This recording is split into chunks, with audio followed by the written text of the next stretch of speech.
Hi అండి, నమస్తే. Welcome back to our channel mom's kitchen recipes.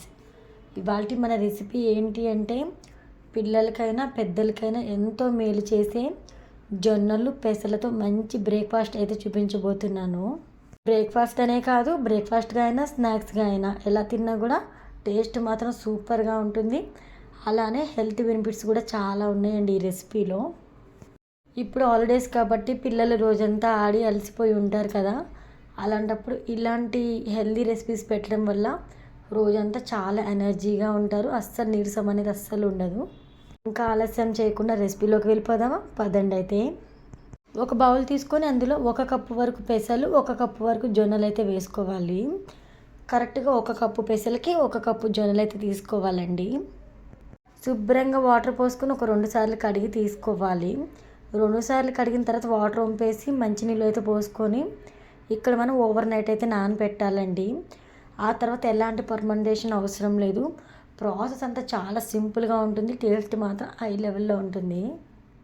చాలామంది పెసరట్టు అంటే ఇష్టపడరు. అలాంటి వాళ్ళకి ఈ రెసిపీ చేసి పెట్టండి, ఇష్టంగా తింటారు. ఒకటి తినమంటే 4 దోశలు తింటారు, అంత బాగుంటాయి దోశలు.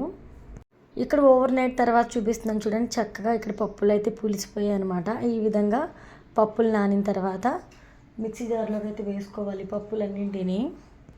నానబెట్టుకున్న పెసలు అలానే జొన్నలు అయితే మిక్సీ జార్లోకి వేసుకున్నాం కదా. 2 పచ్చిమిర్చి, ఇక్కడ వీడియోలో చూపిస్తున్న విధంగా చిన్న అల్లం ముక్క, ఒక 1 టీ స్పూన్ వరకు జీలకర్ర అయితే వేసుకొని కొంచెం వాటర్ యాడ్ చేసుకోండి. అంటే ఒక చిన్న గ్లాసు వాటర్ అయితే పడతాయి. వాటర్ యాడ్ చేసుకొని మెత్తగా ఇక్కడ దోశ పిండిని అయితే ప్రిపేర్ చేసేయండి. చాలా చాలా సింపులే అనమాట. ఈ దోశలు ఒక్కసారి తింటే ప్రతిసారి ఇలాంటి దోశలు చేయమంటారు ఇంట్లో, అంత బాగుంటాయండి.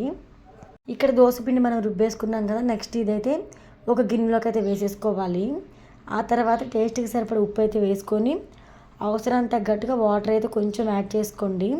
పిండి కన్సిస్టెన్సీ మనకి ఈ విధంగా ఉండాలండి. అప్పుడే మనకి ఇక్కడ జొన్న దోశలు బాగా వస్తాయి.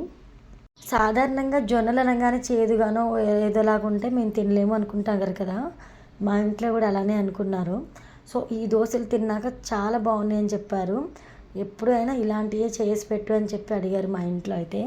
వాటర్ పోసుకున్నాక పిండి ఈ విధంగా కలుపుకున్నాం కదా. పిండి అనేది ఈ విధంగా ఉండాలి. ఇది ఒక్కటి గుర్తుపెట్టుకోండి. పిండి మరీ లూజ్గా ఉండకూడదు, మరీ థిక్గా ఉండకూడదు, ఈ విధంగా ఉండాలి.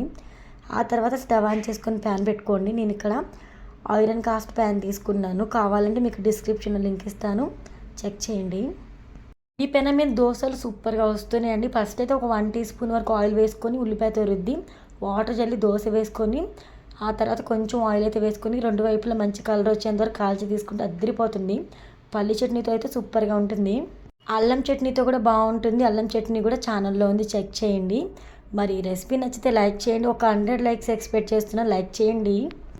ఈ రెసిపీ మీకు నచ్చితే ఇలాంటి మరిన్ని రెసిపీస్ కోసం ఛానల్ కూడా సబ్స్క్రైబ్ చేసేసుకోండి.